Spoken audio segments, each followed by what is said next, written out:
With us now, journalist Austen Ivereigh. He's the author of The Great Reformer, Francis and the Making of a Radical Pope. Good to see you. Radical Pope. What do you mean by radical? Radical because he's taking the church back to its fundamentals, to the essence of its mission, and he's trying to say to the church, look, present the gospel without being attached to power, status, that kind of thing. It's a sort of simplification, a focus on the message. It's not diluting doctrine. He's not a liberal. He's not liberalizing, but he's not trying to make church teaching more acceptable to the world. Oh, that's not true. I've seen the internet today, and the internet says, oh, he's liberal. Yeah, people have been saying that from the very beginning. It's a mistake. It's a big misreading. We've heard this simplicity message for a long time, I think maybe my whole life, but now we're watching it. He's living it. He really is. I mean, he turns up in the little car. He speaks very directly. It's also about, he gave this morning an address to the most powerful legislature in the world, and then was immediately with the homeless, saying there is no justification for homelessness. That's the radical bit. In other words, he'll say what needs to be said, he'll offend interests, he'll challenge people's deep-seated beliefs if necessary. And I thought it interesting that he's actually sacrificing. And sacrifice is a matter of degree, obviously, and contrast.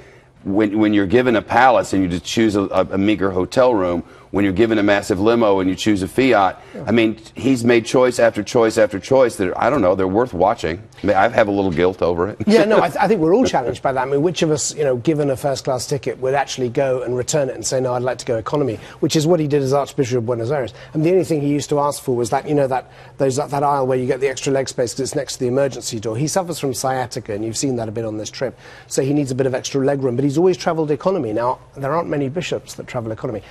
This is a very challenging man. He's continuing to live as Pope as he did as a Jesuit and as an Archbishop. And he does that, frankly, because he doesn't want to be separated from the people. He really does. He goes straight to the people. He bypasses the elites. And actually, that's what he was doing even in Congress. Through the medium of Congress, he was speaking directly to people.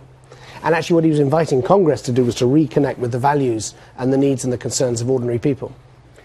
When he was the Archbishop in Argentina, he's changed a lot since then because he didn't have much to do with all of us in the media. No, he didn't. That's changed in a big way. Yeah, I mean, through 13 years of being Archbishop, he hardly gave a single interview. Yeah. I mean, there was a couple.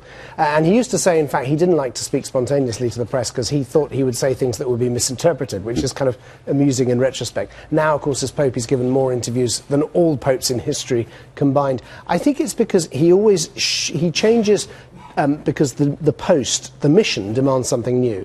And I think he's discerned that the papacy, his mission as Pope, is precisely to restore that kind of contact. And that's why, hence the interviews. But he says apparently he gets about 6 major requests for major interviews every single day. Wow. So maybe he doesn't give that many interviews compared to how many requests he gets. He's 78. I don't know how he does what he's doing. He has a little help from upstairs, I guess.